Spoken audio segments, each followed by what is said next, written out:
reporting on the games you love by people who love to game. The MMO Reporter Network.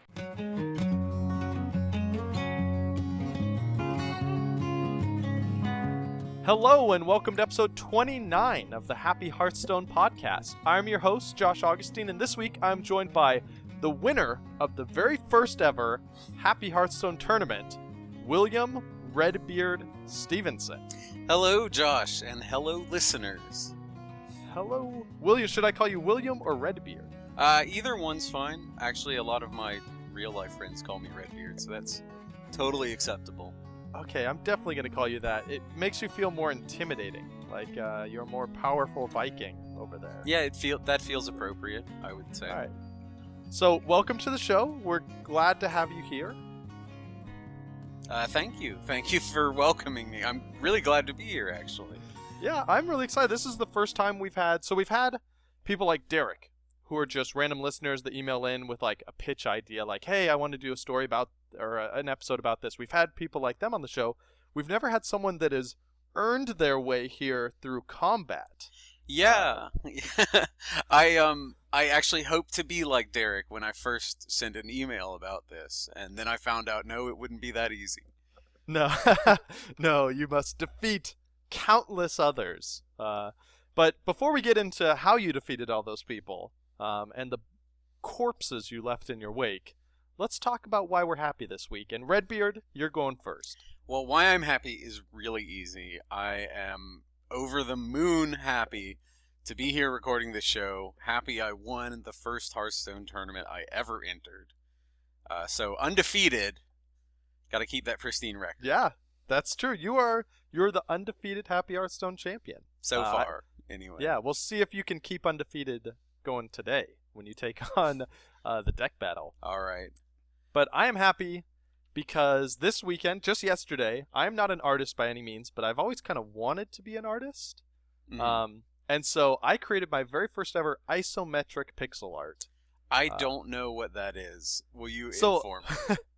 I absolutely can, because I've read a bunch of guides and websites about what exactly that means. So isometric is a perspective. It's a perspective that's used basically in all RTS games, where it's kind of that 3/4 down kind of look. Uh-huh. So if you think about old RTS games like Age of Empires and Command & Conquer, like those games aren't 3D, but they're meant to look 3D. Yeah. Yeah. And so that's basically what isometric pixel art is. So it's the way of using 2D art and giving them the right angle and shadows and lighting to make them feel 3D. Oh, okay.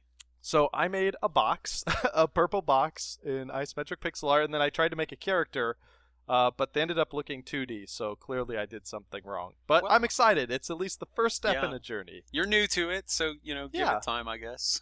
Yeah, I was impressed that the final image of the person I made, a witch doctor, didn't physically repulse me. Right. So it was at least a step in the right direction. Well, you cleared that particular barrier.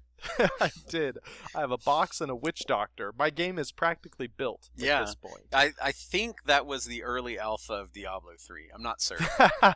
That's probably true. Smash that box and smaller boxes that you can wear fall out. Yeah. Perfect. I like it. So, all right. So this week we are doing another deck battle.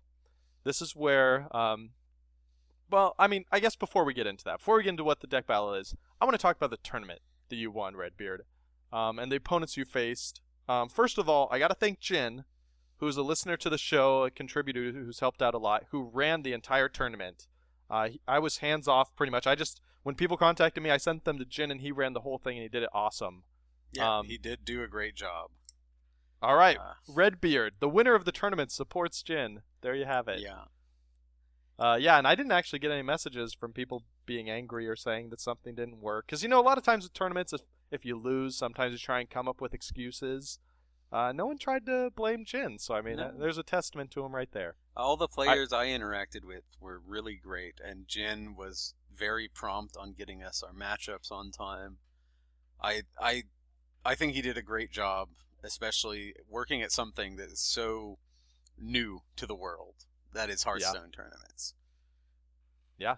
And the good news then is that I talked with Jin, and he is excited to host another tournament in the future. So I don't know if we're going to try and do another one to get someone on the show to challenge, or maybe just do a tournament for fun that won't be as cramped for time, so it doesn't drive everyone crazy. We'll try and stretch it out a bit more. So I don't know if you guys have ideas for what you want the tournament to be or what the prize should be or whatever. Please let me know, and we'll try and set some up in the future. Do you have any ideas off the top of your head? I mean, I think the concept of making your guests fight their way onto the show is just really great going forward. If anyone who wanted to appear on Happy Hearthstone had to battle their way through 15 other potential guest hosts, you'd build a reputation, I think. That's true, and I do feel like it gives you some credibility, right? Yeah. Because before, if a guest comes on the show, who knows how much they know about Hearthstone, right? Like, I try and get people that know Hearthstone, but listeners, you don't know that. It could just be some random guy found it, Taco Bell on my way home. But here it's like, you have proven yourself already. You clearly, either you're the most insanely lucky person ever, or you clearly know something about this game. And either way, I have something to share with the listening audience. That is true. Please tell us your pre-game rituals. Does it involve rubbing small statues and, like, jumping pirouettes? Well, when you're playing physical card games, it's a lot easier because you have something to interact with. That's true. Tuning yourself into electronic cards is really difficult. I kind of just stare at my collection screen for a few minutes and get in tune with them. Figure out how I can find them through the internet. I like it. Yeah, you're kind of picturing drawing that Arcanite Reaper, picturing drawing that Onyxia. Kind of makes it happen. I picture myself reaching into a tube in the side of a server and pulling a big axe out, and that really helps. I like that visual image. Yeah. We could start the power of positive thinking in Hearthstone. This could be a new motivational series. Yeah. We could do a TED Talk. We could. I'm sure it would go over really well. Yeah. All right, so I got to know, because I didn't watch any of the tournament, actually. So I got to know, like, what kind of decks did you defeat? Who were you up against a lot of the time? Well, in round 1, I think I actually played against the Beastmaster Hunter deck. Oh. I wasn't entirely certain, but it was a Hunter deck, and it had some of the more like esoteric cards that Dan is playing that you don't always see in the ranked play. Yeah. Other rounds, it was really it was very much the same as playing on ladder. Like, I saw basically everyone had one crazy deck they were running, and their other one or two would just be like a Druid control deck or the Warlock aggro deck, stuff I was used to seeing in my everyday Yeah, so you play. knew how to play against it. And I played against a Priest deck in the finals, and I'm really sad to say I didn't get to see it go because my opponent told me after the game he had just the worst opening hand ever, all 6 drops. Oh, man. That is horrid. I rolled through him with the warrior deck before he could get anything actually moving. Ouch. That is painful. Yeah. I would have liked to see it work. That makes me really sad, too, because Priest is one of my classes. Like, I talk with Adam, who's been on the show a bunch about this. Like, I have a Priest deck that I love, and I just love to play it. It's so much fun for me. And I'm just so sad that, like, Priest is just considered so bad. Like, yeah. It's so strange because I don't think the mind control nerf was actually that big a deal, but it was right at that time that Priest stopped working. Yeah. And it's really a shame because they have a lot of really great and fun cards that you are just disappointed when you actually play them. Yeah, I think part of it was that was around the same time that aggro started getting popular. Yeah. And so many of the Priest cards deal with, like either killing huge creatures or stealing huge creatures, and it's like that doesn't do you much when it's a bunch of 1/1s punching you in the face. Yeah, so the decline of Mage took Priest down with it, basically. Yeah. Aw, poor Mage. Rest in peace, Priests. They will rise again. Someday. Mm-hmm. All right. So I'm curious then. Who do you think was the most challenging defeat, or who were you most impressed by, maybe? It was actually my second round opponent. So, round of 8, the quarterfinals, I played against his BattleNet tag, I believe is pronounced Larfter. But his name is Josh McKinney. I told him I would shout him out on the show because we had a great match. And what made him really so challenging was the mental game we played in between games, because we were allowed to switch decks as often as we wanted. Yeah. And after the first game, which I won with my warrior deck, I knew that he would be switching directions to try to counter. And so I tried to juke the opposite direction, and he took that one off me.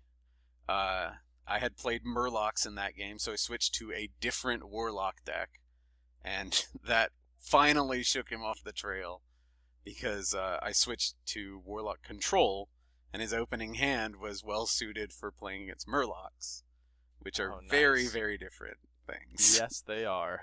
Yeah, and he probably kept that hand thinking you were playing Murlocs. Yeah, in my head, he was keeping a hand that had like Sun Fury Protector, Mortal Coil, and Hellfire. Just ready to kill the first 3 things I played. And then on turn 2, I life tap, and on turn 3, I cast an Ancient Watcher. And everything went the other direction. Yeah. Okay, so an honorable opponent. Yes, sounds like, yeah. At least. We had a great time, and we chatted a bit afterwards about how great a time we had. That's awesome. Is he Happy Hearthstone tournament bringing people together? There's another reason to do it. Yeah. I feel like, I missed that too, because like if it was like a Magic tournament, like a physical TCG, we could all hang out and have drinks and food or whatever afterwards too. It's not quite the same. No, but since there is no tournament structure in the game right now, in order to play someone in a tournament, you have to add them to your friends list, which means you then have to go out of your way and remove them from your friends list if you don't want to interact with them again. So, yeah, that's true. Yeah, and a lot of times, like at least the few times I've done this sort of thing, they want like a rematch afterwards or whatever. So you kind of stay in touch because you want to, let me try changing the deck up and then we'll play again and that sort of thing. Well, I'm glad it went well. That's awesome. But let's talk about our current deck battle, because you've got bigger problems, my friend, than Crazy Priest decks to worry about. You have the 6-month reigning champion Beastmaster Hunter deck to defeat. So these deck battle episodes we do about once a month. Just to remind everyone, this is where the guest host, today Redbeard, brings on their favorite deck to the show and break it down for us, telling us what cards they put into it, how it works, why they like playing it, all that sort of stuff. And then we do battle, where I take the current reigning champion deck, whatever's been undefeated recently, and then the guest brings their deck, and we do a best-of-3 series and see who's the best. So right now, the original deck is still the champion all these many months later. Dan's Hunter Beastmaster deck has now beaten off 4 different challengers to the throne. He's beaten, just as a reminder, Aggro Warlock, Mage Secrets, Muhammad Ali Shaman, and the Power Paladin. So if you want full details of what this deck is, the deck I'll be playing, and how you can build it, it's all in episode 20 when it's first introduced. You can go to GameDiplomat.com, find it there. It's just called the Hunter Beastmaster deck. Full card list and all that stuff. But Redbeard has brought in a proven, reliable, and dominant deck on the show today. In fact, this is the same deck that you used to beat everyone in the tournament, right? Well, I used it in the first game of each of my matches, because going in blind, I decided I wanted to play the deck that I know the best, that I've been playing the longest. So, it almost, I think one of the matches, I lost that first game that I played with it. But the other 3, I rolled right through the first match and had a handle on what I was going against. And actually, in the first round, I just played it twice. Used it both times and won both times. Wait, isn't that the one where you played the Beastmaster deck? Yes, it is, Josh, actually. Okay, that started to make me a little nervous. I was hoping I was wrong on that memory. Yeah. No, one of the reasons I wanted to bring this one for the challenge of a lifetime is because of all my decks, it has the most reliable record against Hunters. Oh, man. Now, this kind of surprises me based on so I've looked at your card list a little bit, but let's talk about it, right? So Redbeard has put together a full deck list. He broke down the deck card by card along with some really great commentary for the deck that he's playing today and the deck that he used to win that tournament. So you can recreate it too. Just GameDiplomat.com. It'll be there in the show notes. So let's talk about this deck. What is kind of the theme? Well, the theme of what I've come to call the Barbarian Warrior deck is that it's basically a rushdown deck, except because you're a warrior and you get to use great weapons, you get to control your opponent's board a lot better than a lot of other rushdown decks. So generally, you play some weapons, you trade off a little in the early game, and everything you do starting at turn 4 is just damaging your opponent's face. All the minions either have charge, or they have an effect when they come into play, like the Nightblade, or the Weaponsmith who gives you a little axe, or they are spells that deal damage directly. That sounds dangerous. Yeah, it is. It is actually pretty dangerous, because when you use weapons to remove your opponent's minions, you're taking damage yourself in the process. Yeah. So you never get those sort of total victories where you're at 30 life and your opponent's at 0 and you've just run over them. You're usually between 8 and 12 life when you finish the game.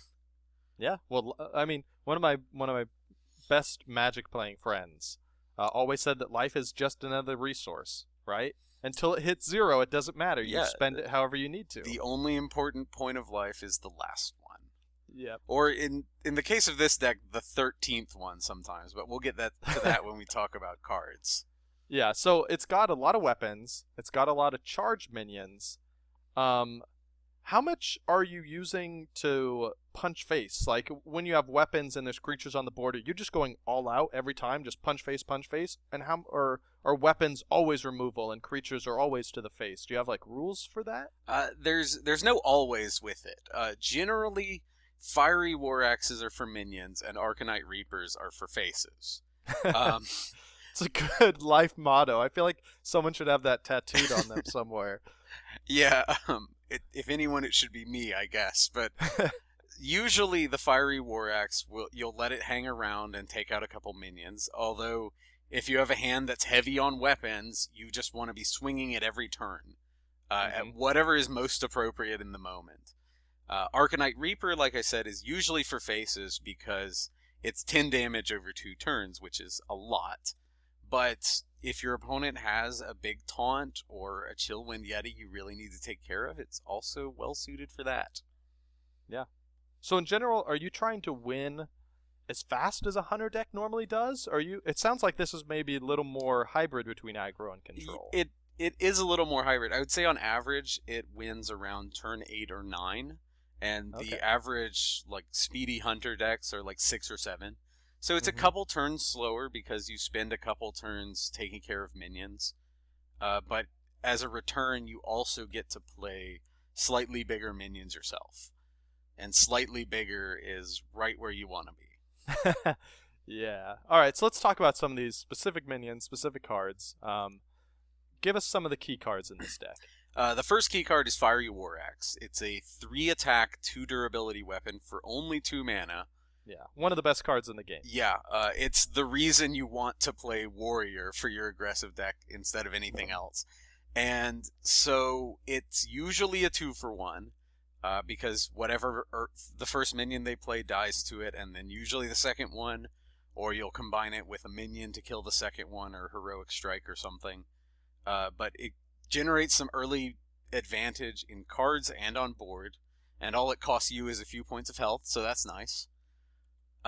Secondly, I'd like to talk about Mortal Strike, because it's a card I constantly have in the back of my mind at all times when I'm playing. It's a 4-mana warrior spell. It deals 4 damage, or if your health is 12 or lower, it deals 6. So you spend a lot of energy, especially when you're looking at your hero power armor up, and thinking, do I want armor, or do I want to get below 12 life? That's a risky question right there. Yeah, it is, because most of the time when you're playing any hero, if you have 2 extra mana on your turn, you just click that hero power, no problem. Yeah. Warlocks, sometimes you have to think about it.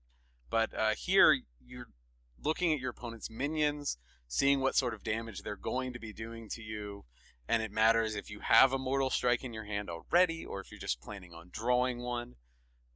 So you keep it in the back of your mind and try to manipulate your health total so that you don't go from 13 to dead. You need that one turn where you're below 12. Yeah. Now I know you think about this card a lot because you actually wanted to name the entire deck after the flavor text on this card, right? Yes. In my collection, it's referred to as rule number 6 because the flavor text of Mortal Strike is, if you only use one ability, use Mortal Strike, which is line 6 of the Warrior Code, apparently. I know many PvP warriors from like Burning Crusade days that would absolutely agree with that. I was one of those, and so I understand completely. As a rogue, allow me to say I hate you. Okay, so you see the value or the damage between 4 and 6 there is extremely valuable because you're willing to even risk death sometimes. Yeah, actually, that extra 2 is kind of a big deal. And the extra 4 when you're holding a pair of them is an even bigger deal. When you think about the difference in how people play when they're at 8 life compared to when they're at 12, generally 12 is a number where you feel kind of safe, where, okay, he can get me down a little, but I think I've got him here. Whereas once they're at 8, people oftentimes go into full panic mode, thinking I need to protect every point of health I have left. And since Mortal Strike is one of the few cards in the deck that can actually just get past a big taunt, it becomes really important in that way. Yeah. Okay, yeah, that makes a lot of sense. All right, what else? What are the other key cards? So Kor'kron Elite, I'd like to talk about. It's not. So it's a 4-mana warrior minion. It's a 4/3 with charge, which is not entirely special or impressive, but I like to mention it here because this is another one of those reasons you want to be a warrior, because 4-power charge minions are very rare. And oftentimes they're, charge minions in general tend to be more fragile, but the 3 health with the 4 power makes them really nice, and it's sort of the philosophy of the deck that once you hit 4 mana, everything needs to be able to activate immediately. So hence the charge minion. Yeah. Awesome. Yeah, he's one of the cards that I always dread seeing when it drops on the board, because it's just like, man, because it can immediately trade with something with 2 power less if it needs to, and then guarantee some sort of 2-for-1. Or just punch to the face, and then it's like, now I have to trade with it, and I already took 4 damage. Yeah. It does a really great job of putting your opponent on the back foot. Yeah. All right, what's the next one? Next up is Bloodsail Raider, a 2-mana neutral minion. He's a 2/3, and his battle cry is gain attack equal to the attack of your weapon. I've got to stop you right here, because it is definitely a she. Yes. They make a very big point in this art of making sure you understand she is a she. Sorry, yes, it is a she. The Bloodsail Raider is a she. Yeah. I often forget. This is the card I've been seeing in a lot of... so Warrior Control is also another big deck right now. And this card is just in all of them. Because, a 2/3 for 2 is already pretty good. Yeah, that's already okay, Yeah, and Warrior, if you don't have a Warrior in your hand, you're already behind. Yeah, so off of Fiery War Axe is a 5/3 for 2 mana. Which, outrageous. Yeah, can happen on turn 3 or turn 2 if you have the coin. One of the best opening lines is coin out a War Axe, and then on turn 2 drop this 5/3. Which, they usually get dealt with, but the important point is starting on turn 2, you're doing things your opponent has to deal with. Because if they don't deal with a Bloodsail Raider, it's going to, take away their health very quickly. Also, it's a 2-mana minion that late in the game is not a dead draw, because if you have an Arcanite Reaper, it comes down as a 7/3, which can trade with, most things that people play, aside from, your 8/8 legendaries and whatnot, and still demands an answer, even in the advanced stages of the game. Yeah, and the fact that it can almost kill all legendaries for 2 mana is still pretty darn good. Yes. Pretty good. All right, what's the last one? The last one is the Frothing Berserker, which is with an S. When I was typing up my deck summary, I had to get right. This one's an S, Amani Berserkers with the Z. But the Frothing Berserker is another warrior minion, 3 mana for a 2/4, which is not great, except that it has this ability: whenever a minion takes damage, he gets +1 attack. So a normal sort of play you see with him is you play him, and then you trade a couple minions away, and he's a 4/4 already. And he only grows from there. Importantly, he has 4 health, which I've found to be one of the magic numbers of Hearthstone right now, because a lot of removal does 3. A lot of the early minion plays have 2 or 3 power. Very few of them have 4. Yeah. So your opponent oftentimes has to use 2 cards or a card and a hero power to deal with it, which means that it gets you a lot of tempo, even if they answer it. Oftentimes builds card advantage, and if they don't deal with it, it takes over the entire game.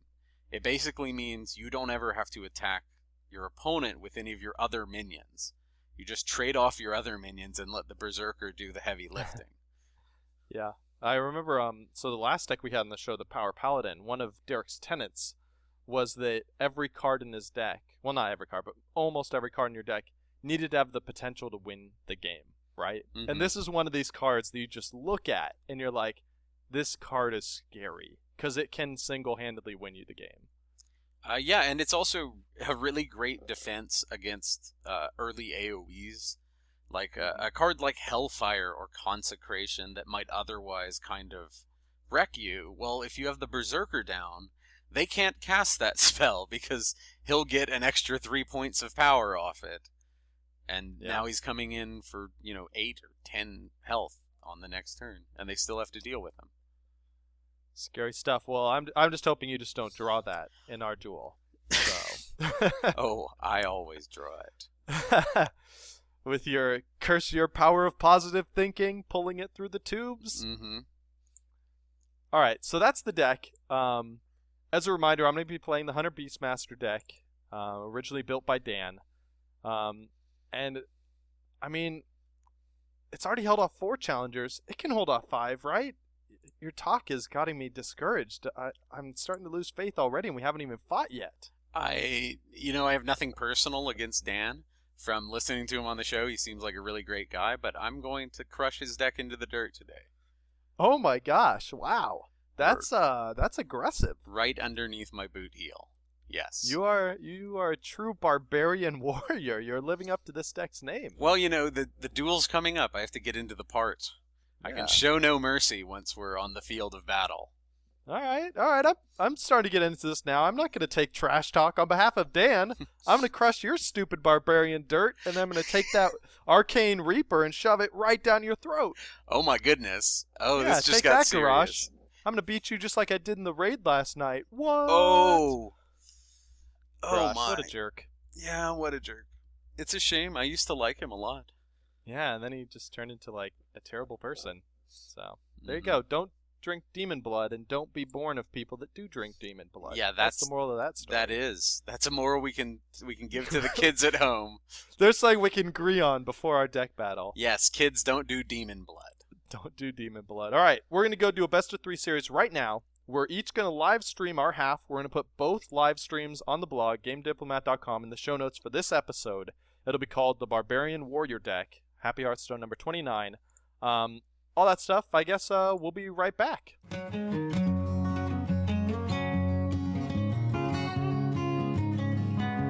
Oh, man. Well, I mean, I don't even know what to say, Redbeard. I can tell you what to say. What should I say? You are my master and commander. You have bested me on the field of battle. Obviously the superior man. All of those things, I guess. But can I say that I'm saying these things on behalf of Dan? Since it is his deck? If you want. I mean, I feel like I should. I feel like this is clearly Dan's fault. well, not to throw him under the bus. Yeah, I mean, I'm not going to let you start something between me and somebody I haven't met. So, I'm pretty sure you and Dan need to fight to the death in real life now. Obviously. That is the only way to settle this. All right. So it's best of 3 series. We only played 2 games. We were done in like maybe 10 minutes total tops. Yes.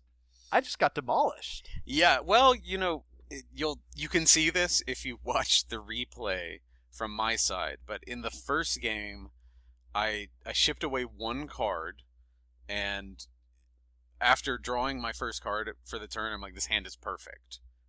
It has exactly everything I want. I had War Axe into Bloodsail into Frothing Berserker. And everything went to plan. Yeah, I know. I was laughing on my stream because as soon as you played that Bloodsail Raider, I was like, no! This is what he said is the perfect starting hand. He can't have this. He just said like 5 minutes ago, this is the ideal. Actual perfect, yeah. The second game, my hand was a little light on like actual pressure, but I drew very well. My opening hand had like Heroic Strike, Fiery War Axe, and Execute, and I just drew exactly minions for the rest of the game. Nice. Yeah, see, I gotta say, so I kind of had the reverse thing. My first hand was kind of meh, but my second hand, I even said on the stream, and I will probably start eating these words right now. I said basically like, this is the perfect hand. If we're ever gonna beat this deck, it's going to be with this hand, because it was, oh man, I'm gonna try and remember, and it was wrong, but it was a Starving Buzzard, a Hyena, a Explosive Trap, and a Grizzly. Yeah, the Explosive Trap worked really well. I was afraid at that point because I didn't have much follow-up when you killed off the first 2 minions with that trap. Yeah. See, my problem with the Explosive Trap was, sure, I killed your Knife Juggler and your Leper Gnome, but those are like 3rd-tier minions, right? Mm-hmm. I don't really care if I kill those. The ones that I really cared about were all 3 health. Yep. Like, yeah, the Bloodsail Raiders, the Korkron Elite, the Frothing Berserker with 4, and then one other one you threw out there with 3 health. I can't remember. It was the Argent Commander who has the Divine Shield. Oh, yeah. Yeah, and it's just like, oh, man, all the minions I really wanted to kill, it was worthless against, and I felt, I think that's why it tends to do well against Hunters, because yeah, I just dodge exactly the removal they have. And you didn't play doggies at all. I didn't see a single hound.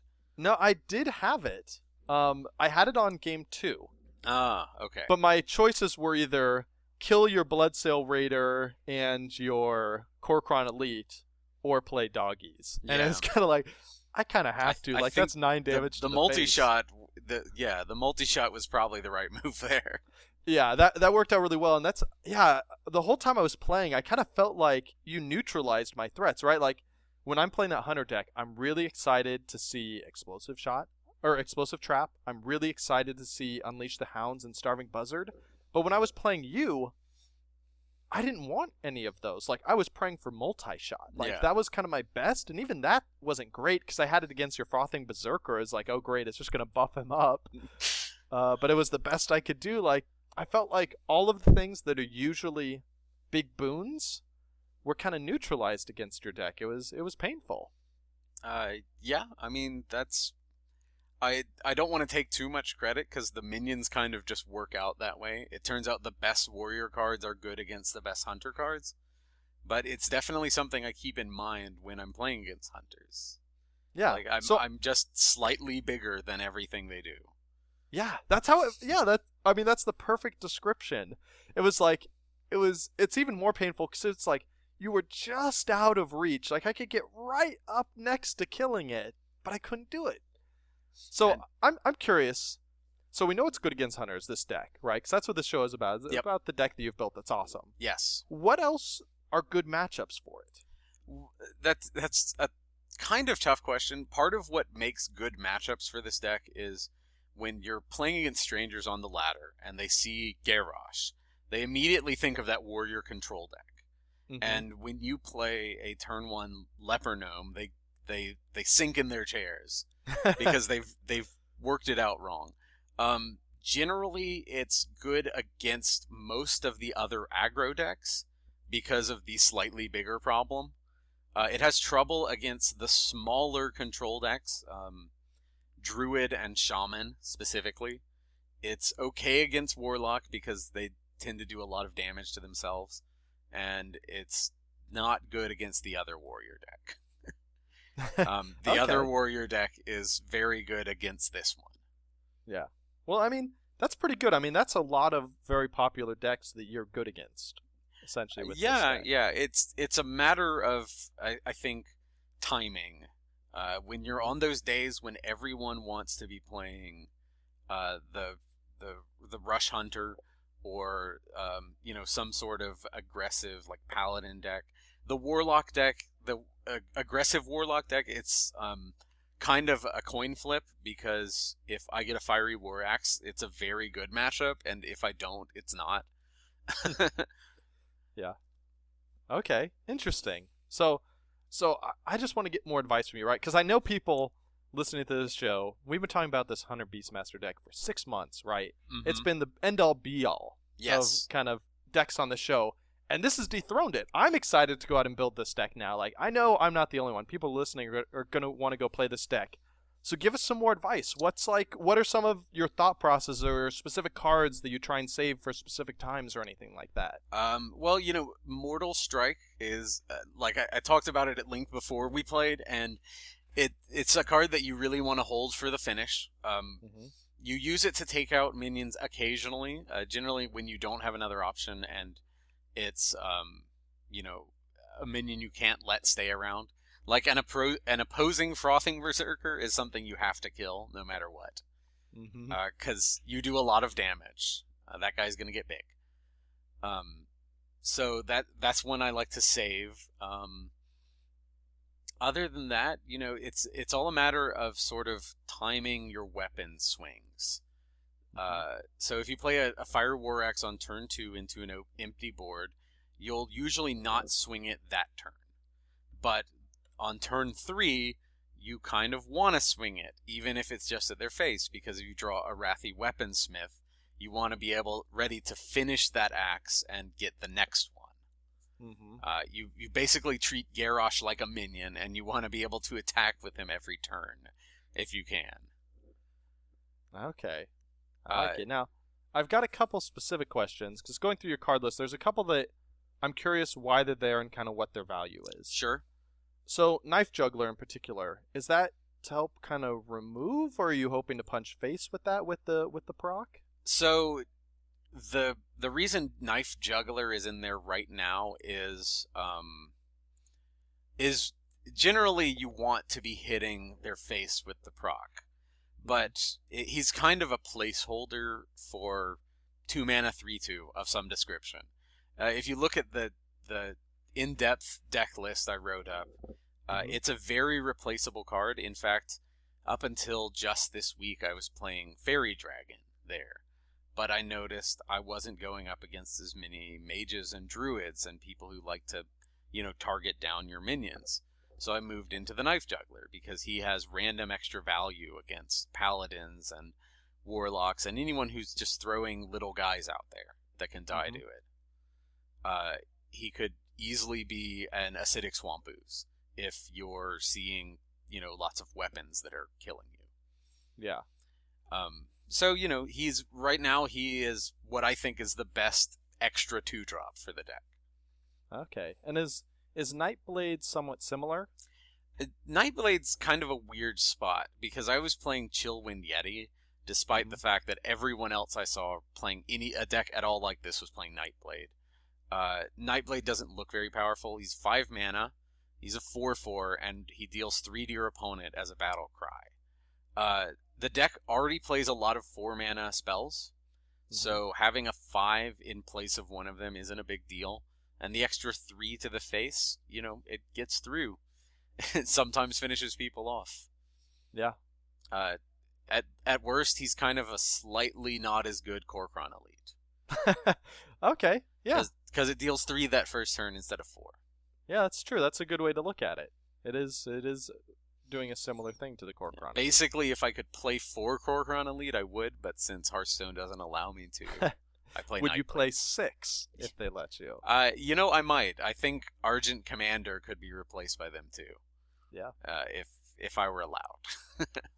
All right, so you've got Leroy Jenkins and the Black Knight. These are your 2 legendaries in the deck. Yes. I assume just because Black Knight is just to help other things get through, and Leroy Jenkins obviously punch to the face. Yes. Okay. Yeah, the Black Knight is kind of a funny one because I opened him in a pack and immediately shoved him into every deck because that's what you do with legendaries, right? Oh, yeah, of course. In this deck, he has gotten me out of a lot of tight spots. You have an opponent who drops down a minion, they buff it up, and then they give it taunts. And you're thinking, oh, what can I do? That guy, I'm going to have to send my whole force at it. I'm going to lose everything. And then the Black Knight shows up, and it's just your problem disappears in a puff of smoke and a swing of a sword. Yeah. So I'm curious, why only 1 execute? The 1 execute. So, that's kind of a funny story. I was playing Argent Squires in the deck for a long time because they're really good 1-drop in general. But since I have no way to buff them up, they were a lot less good than they had been when I was playing like Shattered Sun Clerics and Dark Iron Dwarves. Yeah. So I was looking to replace them. I turned 1 into a Worgen Infiltrator. I turned 1 into an Execute, and my logic at the time was, Execute is a really good card to have in your deck because sometimes it's really, really good. And having 2 in your deck gives you this problem where you sometimes draw both of them. And when Execute isn't good, it actually does nothing. Just sits in your hand, you can't even cast it. Yeah, it's not even like the figurative nothing, like a 1/1 on turn 8. It's literally it's nothing. actual nothing. Like, I can kill my minion with it. I guess that's something, but yeah, it's not good. All right, so one more question here. I gotta ask, right? So you've got, let me count, 1, 2, 3, 4. So essentially 4 weapons. Or actually, no, I forgot the Yeah, it's basically 6 because of the weapons. Yeah. All right, so basically 6 weapons, but you don't have Gorehowl. That's like the quintessential weapon, right? It is, and I've thought about using it. I really have. I think that it sort of competes for space with the Black Knight because you can't just jam the deck full of expensive things, or you lose your really good quick openings. I think if I were living in a world where I got to turn 7 and what I needed most was extra damage, I would be including Gorehowl, because not only is it a good board clearer, but it's 7 to the face sometimes. And that's a lot. Yes, it is. It is something I've thought about, and in my deck write-up, it's one of the possible replacements for the Black Knight that I list. Because I think it's good, it serves a similar purpose, and it has extra upside. Okay, good. All right, well, I feel like I have a pretty good handle on this deck. Is there any other wisdom you want to send out there, some encouragement to people that maybe want to try building the deck? I'll say this, if you're going to try playing the deck, when you start out, just start sending everything at the face. The hardest thing to learn is when to go to minions and when to go to your opponent. And since the answer is more often go to your opponent, that should be your default starting out. Okay, that's a good place to be. And then obviously there will be some very clear times that, oh, well, surely I should kill their, starving buzzard or whatever. Yes, yeah. Initially you'll see some really clear times, and then as you play the deck more and you learn the ins and outs of it, you'll start to see some of the unclear times when it's better to go to minions. Very cool. All right, so I think it's time to pass on the reigning champion crown to you, Redbeard. I don't know, like do. So, do you need my mailing address to get the crown, or do I have to come pick it up? I'll connect you with Dan. He may break it in frustration and then send it to you in send pieces. Me the pieces. Yeah, you may have to glue them back together, but That's fine. I'm good at puzzles. There you go. Yeah. Oh man, I'm excited. I'm excited that you won, Redbeard. I don't want to sound depressed, but I am. Like, that was such a savage beating. It wasn't even one of those matches like, well, at least I had a chance. No, I didn't. You just you dominated me. I was ready. You were. Well done. Congratulations, Redbeard, the new reigning champion. His deck, the Barbarian Hunter, is the reigning champion deck of the show. So, Prediction right now. Dan lasted 6 months and 4 challengers, 5 including you. How long do you think your deck's going to last? After the tournament, I'm thinking that the Happy Hearthstone listeners are up to the challenge of taking it down. I'm gonna say that I'm only gonna go 2.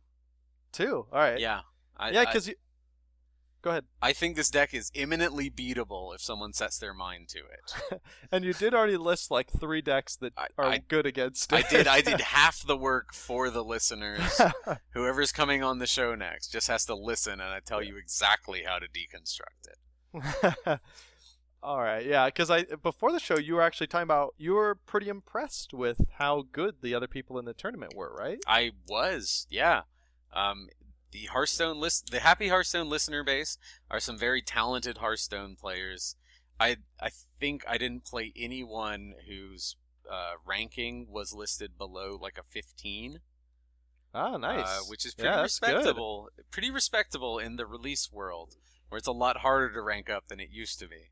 Yeah, especially for people that are getting in new and don't have all the cards yet. Yeah, yeah. Challenging. So, all right, so give it to me straight, Redbeard. I got to know.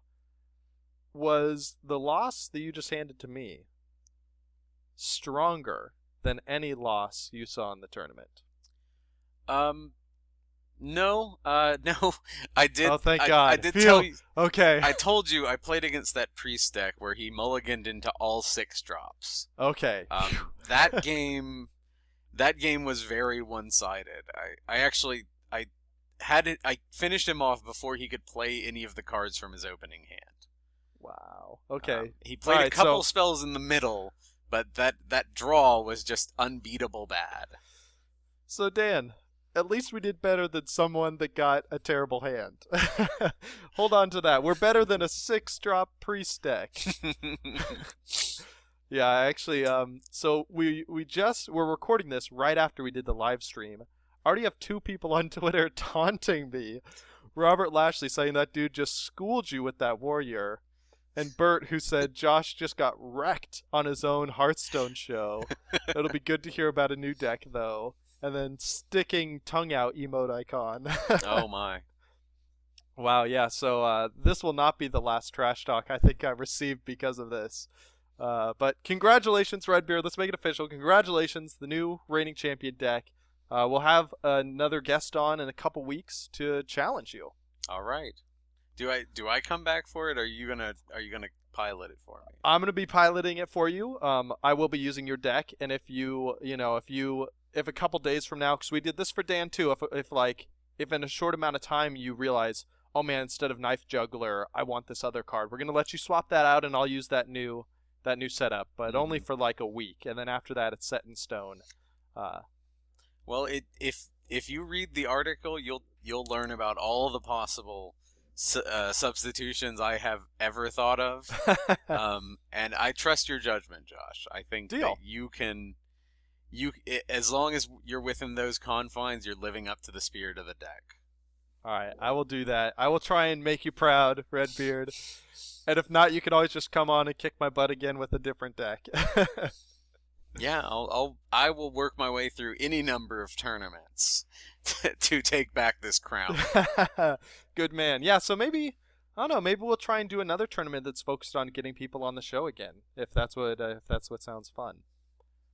So if that sounds fun to you, Redbeard said he thought it was a cool idea. If that sounds fun to you, if you would participate in that kind of tournament, let me know, and we'll kind of see about when we can start scheduling it and get it set up. We'll also, I'd love to also get some, more prominent guests, like some of the pros that we've been talking with on the show to do decks too, because I think that would be really fun. But maybe like every other 1 week, we do a tournament and see who gets on. All right, let's talk about the question. Bum, bum, bum.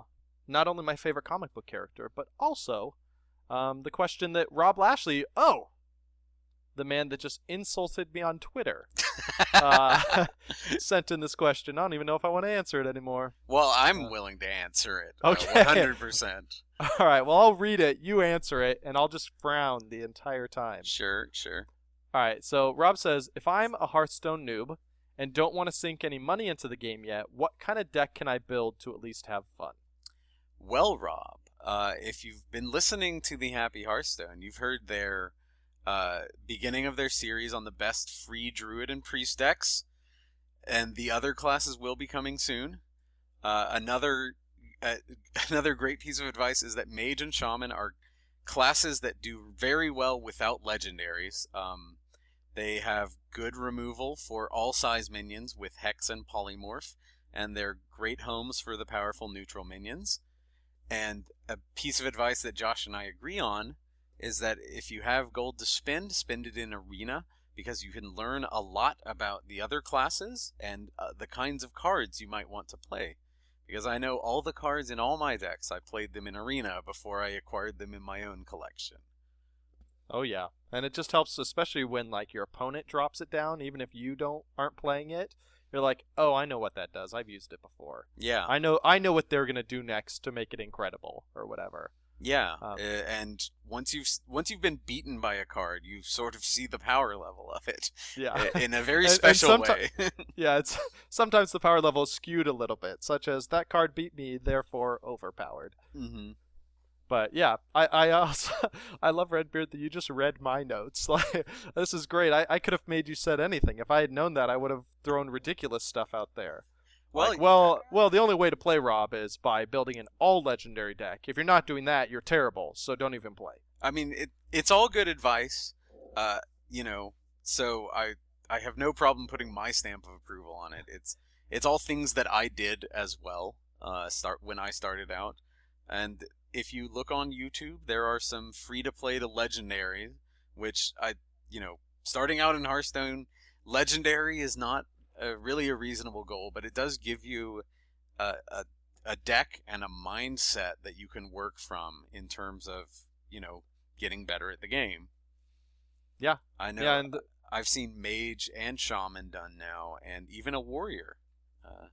Oh, nice. Yeah, Reynad took a deck rather similar to mine all the way to legendary. Ah, nice. Reynad's trying to scoop off your deck right now, is what I'm hearing. Well, I wouldn't go that far. Yeah, and so as Redbeard mentioned up at the top of this, we are continuing the free deck series. We're starting next week. Again, Jin, who organized the tournament, is going to be coming on the show, and we're going to be doing Rogue and Warlock decks, I believe, for best free decks, which should be fun. Yeah. Rogue is one of my favorites just because it's the class I played in WoW. So I'm super excited to talk about that. Rogue's the one that gives me the most trouble personally. I never feel like I'm winning when I'm playing Rogue. Yeah. Well, especially, if you're playing the Miracle Rogue, you aren't winning until you win. Yeah. Like, that's just kind of how that deck works. So I'm really curious. I actually haven't started playing around with the free Rogue deck. Yeah, because I think that one's going to be one of the more challenging because the only viable Rogue deck is that Miracle Rogue deck, which is hard to build with free cards. There's that new Tempo Rogue deck that's making the rounds now. It's kind of aggressive neutral minions with cheap rogue spells. Okay. That sounds like a free deck waiting to happen right there. Yeah, I think the concept would apply pretty well. Very cool. All right, so I'll have to check that out. I haven't played ranked in a couple weeks actually, so I got to get caught up with the times. As long as you don't recommend people to try to build a free version of Miracle, I think you're good. Trust me, I will not do that. That seems like just the recipe for rage quit. Yeah. Like, you know this deck that is super frustrating to play because you lose a bunch until you get that combo and then you win? You should do that, but make a terrible version of it. Yeah. So that all you do is lose. You lose it for a long time and then you lose. Yeah. Some more. Yeah, the formula there just doesn't work quite as well as lose for a long time and then win. Yeah. It's unfortunate. But you do get to, equip daggers. That's cool, right, guys? Yeah, daggers are sweet. All right, let's do our reviews. We got 2 long ones today.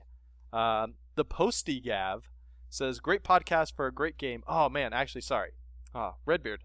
Yes. How is your British accent? Terrible.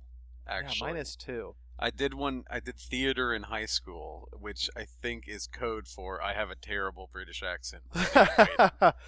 I too did theater in high school, so this code is living up to it. Right. Yeah. All right. Well, these are from the UK iTunes, both these, and I will not insult them by trying to do a UK accent. All right. So Posty Gav says, great podcast for a great game. Having only just received my beta key for Hearthstone. This is actually from December because I just found out how to get reviews from the UK store. I have only just become hooked. I have made myself late for work downloading this podcast, but it was well worth it. Listened intently to the priest cards discussion as well as my preferred deck until I went back to Mage, that is. The deck battle episodes are good, and being able to pause the podcast to watch the videos online is a really near idea.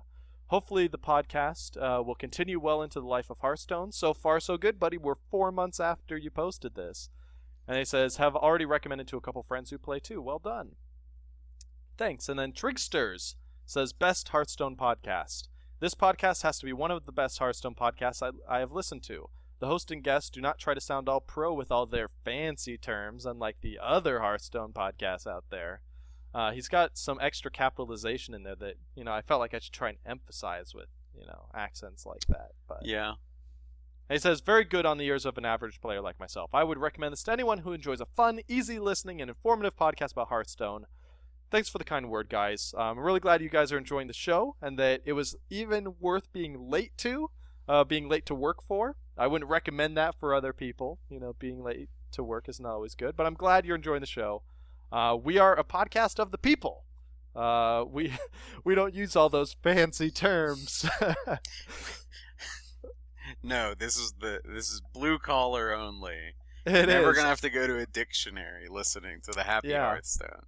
I feel like we can start spelling berserkers with Z's or S's however we want now. Yeah, if they would just pick one, I would be happy about it. I didn't realize or I didn't notice that it was with a Z until you said that today. I just assumed it was with an S. Amani Berserker is a Z and Frothing Berserker is an S. And Well, I needed to know it because I can't get the little tags right if I don't spell it right. That's right. For our on our show notes, so the card pops up. Yeah. That is it's really weird, right? Because that's definitely not how you spell berserker. Maybe it's just because he's frothing. He's so crazy you can't even spell it right. Yeah, I think they're both technically acceptable. I didn't know there was a reason you might use one instead of the other. I know if you read old books, you see the S version more often. But in the modern, you see the Z's, because that's how we say it. Berserk. Interesting.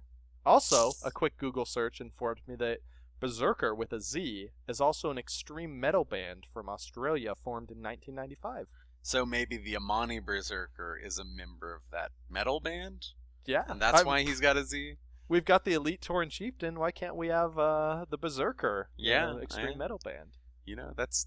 Maybe we're digging really deep into the flavor of this game. So, yeah, come on. It features graphic images of cadavers and body parts. That's going to, put you into a frothing frenzy. I think so, yeah. All right. Let's stop talking about Frothing Berserker. Let's talk about the card of the week, which you're going to introduce with a lovely song, I believe. Yes. Yeah, sure. Just give me a second. All right. Card of the week. Card of the week. Josh Augustine has the wisdom you seek. Card of the week. All right, I like it. Yeah. Although it's probably misleading after I lost horribly to you. It should probably have been Redbeard has the wisdom you seek. Yeah, I'm trying to get better at humility. It's a flaw. That's good. All right, let's make it Red and Josh. Red and Josh have the wisdom you seek. Yeah, it sounds more familiar and comfortable. This week we're talking about Dust Devil, which is a shaman minion. It's 1 mana, a 3/1 Wind Fury with Overload 2. You picked out this card. You wanted to talk about it, so what do you think? I do. I just want this guy to be good so bad. He's so much pressure, and I feel like if there are a number of other classes that if they had this guy, he would have killed you by now. Can you imagine a Mark of the Wild on a Dust Devil? Oh, yeah. Or even just a Power Word Shield. Just dropping this guy so early if you could do anything to buff his health as a shaman, but you can't. Yeah. Or even, I'm totally blanking, the 2/2 Paladin that gives it Divine Shield. Yeah, the Argent Protector. Argent Protector, man. Yeah, that would be like a crazy turn 3 combo. Yeah, but Nope, shamans can't. No. So he's not very good because half of the classes can just kill him with a hero power. Yeah. Yeah, I mean, he's kind of the epitome of high risk, high reward, right? Because you're putting in 3 mana, in theory, on turn 1. Yeah. You're giving up your first yeah. and your second turn. Yeah, giving up 2 turns for potentially 6 damage on turn 2, which is crazy. Yeah, that's a lot of damage. Yeah, but it just never works out. No, not to date. No. Yeah, I'm totally with you. This was one of my first cards that I was like, oh man, I was so excited to play. You just want to break it. Yeah. Because, like, you get it on turn 1, and you're like, this is my lucky day. I got it in my opening hand. This is the perfect time to play it. And it still doesn't work. Yeah. And then you're just like, oh, there's not a better turn to play this. I mean... I can't think of one. Yeah, because then you're top decking it and just being sad. Yeah. Because, Overload stuff is the worst on late game top decks, too. Oh, yeah. Because you're not really getting any benefit. You weren't using that mana anyways. Yeah. All right, so I think we agree. It's one of those cards. So, all right, how about this? I think I'm going to love playing this sort of card. Oh, we haven't talked about this at all. The adventure mode. Oh, yeah. That's coming up. It's very exciting. Yeah. So it's going to be next Ramus. It's going to be PvE adventure modes. This seems like one of those cards that I really want to play in, like, my flavor fun deck, right? It's not competitive, but in PvE, I'm going to have fun playing these cards. Oh, yeah. And, there's going to be battles in the adventure mode where they won't be able to kill it, and you can make it good. Yeah. Yeah, that is very true, because you'll know what their hero powers are, and we've already seen some of them, and some of them are like, deal 2 damage to the leftmost creature, or something like that, so you have a way to protect against that. And man, yeah, I'll be running this and Rockbiter Weapon, and just like, come on. Even if I have to replay that adventure, 3 times or whatever to get it, I'm going to bam, punch you in the face for 12 on turn 2 and do some sweet fist pumps into the air. Yeah. And Flame Tongue Totem and just everything that'll get his power super high. Yeah. Yeah, so that's this card. Like, this card isn't worthless, right? Like, I'm not excited to play it in PvP, but it is a super fun card that I'm excited to play once we have these adventure modes that are coming out. It's raid gear. Yeah, there you go. It's raid raid gear. I like that. So let's talk real fast. So I don't want to do a huge adventure mode thing, because we'll probably do an episode about that once it's out.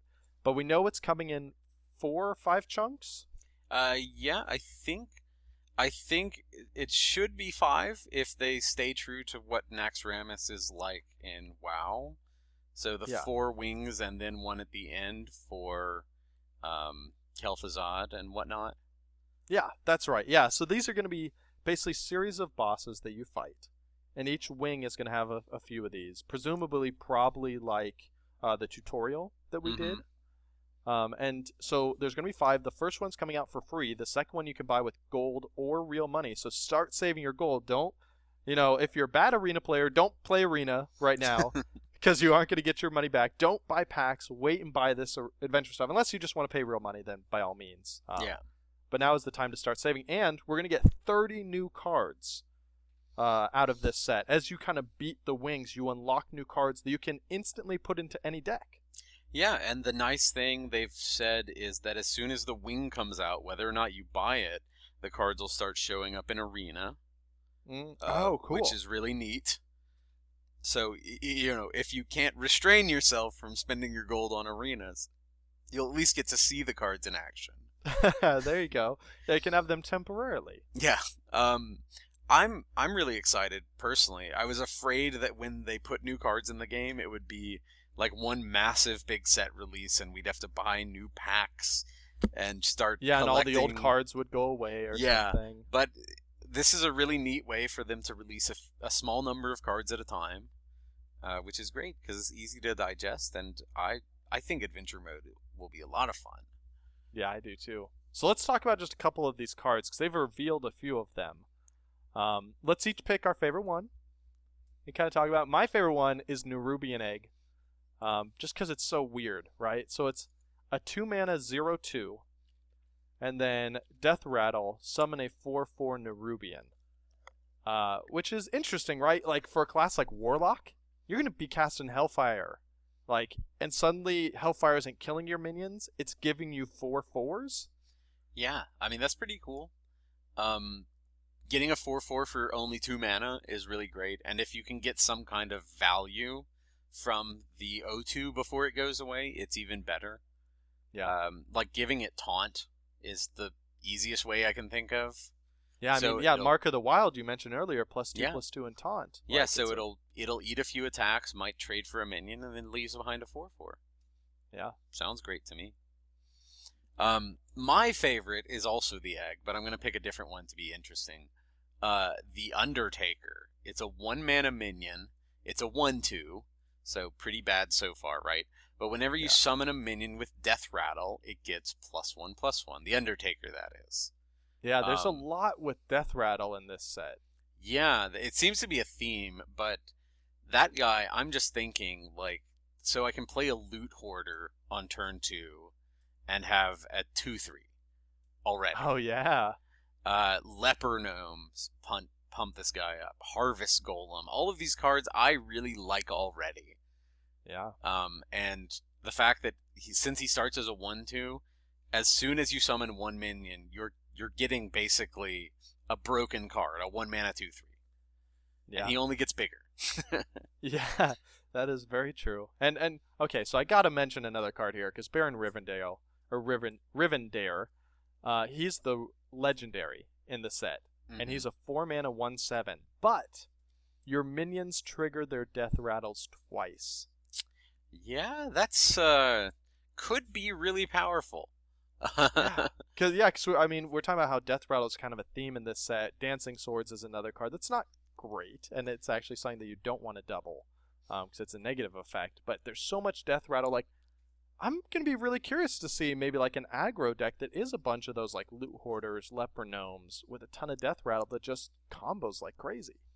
You just play the Baron and you go off with all your Yeah. death rattles. Yeah, can you? Well, like Cairn Bloodhoof, right? Yeah. Like when he dies, you get two of Two them. Bane Bloodhooves. Yeah. That is scary. And then like Sylvanas, steal 2 Oh. of their minions. Oh, see, now you're cooking with spices. That's something I like. Yeah, there's so much potential here. It's really cool. And yeah, and so they also show each of the enemies is going to have unique cards too, right? So in AI and in PvP, we're playing against enemies that have the same cards as us, in theory, or could have the same cards. But stuff like, I don't even remember the name of this guy. One of the gross dudes. Hygen the Unclean. Hygen the Unclean. think. Yep, that is right. He is very close. He has a spell here that's unique to him called Mindpocalypse. Both players draw 2 cards and gain a mana crystal. I mean, it's going to be really fun just to play. It's going to be really cool to play these for the first time, right? And have no clue. Every time they play a card, you have no clue what's coming. Yeah, it might be something you've seen before, and it might be something that you wish you could have. Yeah. Oh, yeah. Like, I'm sure, like, at least it seems like Leper Gnome should be in this guy's set, because it's gross, Yeah. it's all poisony. Yeah. That's what they're all about. It would make sense. And maybe I'm the only... I don't think I'm the only one excited about this, but we get a new game board, which means there's new stuff to click on and break. Yeah. Right? Yeah. Yeah, and they've shown one, it looks like a mini version of Naxxramas. It looks like you can click on the green glue and maybe some mushrooms and stuff. Mm-hmm. It's going to be... and they mentioned what could possibly lurk within that quivering mass of eggs. Oh, we're going to be spawning spiders, my friend. That's fun. I hope it's like the farm where it's like every 10 billionth click, like a naked gnome runs out or something. Yeah, something strange like that. Yeah. That'd be awesome. All right, so that's the adventure mode. They don't have a date. It's going to launch simultaneously, though, on Mac, iPad, PC, everything. But no date yet. Hopefully, I mean, it seems like it's in pretty far shape. They're already revealing cards, which means they feel confident that, the balance of those cards is pretty good. So it's probably not too far off. I think they said this summer, which, could mean anything. Okay, yeah. So summer technically starts in July? Is that right? June. June, all right. It So starts towards the end of June. Yeah, so maybe like 2 months from now is the earliest we could get it. So start saving up your gold, guys. You do have to remember, though, with Blizzard, sometimes this summer means next year. That's true. Hearthstone actually has been doing pretty good about staying on track. They have. I'm impressed. I am really impressed too. When they said it was coming out, same year that they announced it, I didn't know if I should believe them, but clearly they know what they're doing. Yeah. All right, so I think that's it for our show.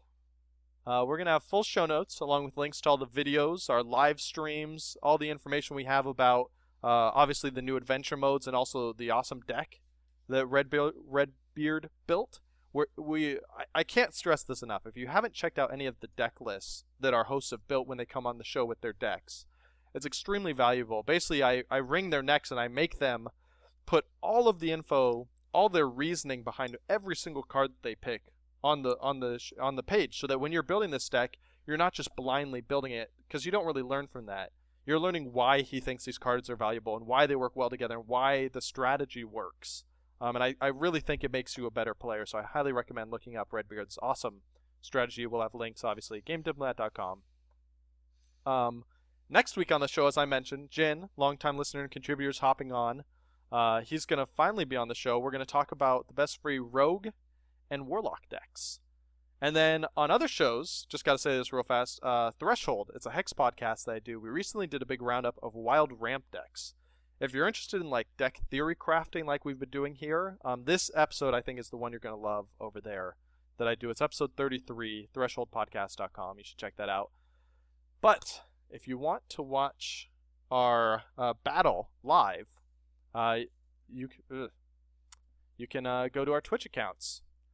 And hold on, I'm going to delete this because I don't know what I think I left bad text in there because I don't know what I'm saying. 124.32. All right, sorry. All right, and of course you can watch our live streams live. I'll link to our Twitch pages too, so if you want to see Redbeard do some more battles, if he ends up live streaming more, if you want to see me do more battles, you can also join our Google Plus community where we talk about Happy Hearthstone all the time. Just go to Google Plus, search for Happy Hearthstone.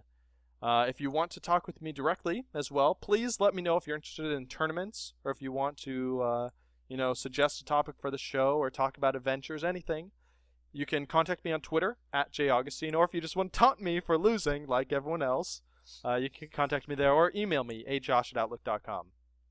And as always, we'd love to hear what you thought about the show. GameDiplomat.com, Twitter, email, whatever. Let us know what you think. Redbeard, if people are so enthralled with your deck and want to watch you win more or kind of learn more about you, where can they find you? Well, I am intending to start streaming here soon. Now that I've got everything set up, I'll be available at twitch.tv/WStevenson86. And if you want to contact me and just talk about Hearthstone or give me questions or feedback about the Barbarian Warrior deck, you can reach me at wstevenson86@gmail.com. Awesome. So, Redbeard, thank you for joining us this week. Thank you for bringing on your awesome deck and sharing it with all of us. Well, thank you for having me, Josh. I had a great time. Yeah, it's a pleasure. And on behalf of Dan, I say, screw you, buddy.